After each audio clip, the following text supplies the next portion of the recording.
our brain's true potential. That's when we're awake. When we're asleep, our mind can do almost anything.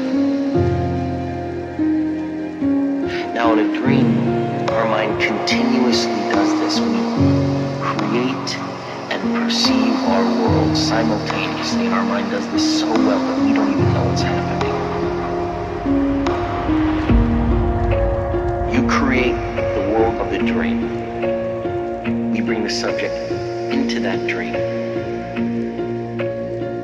and they fill it with their subconscious.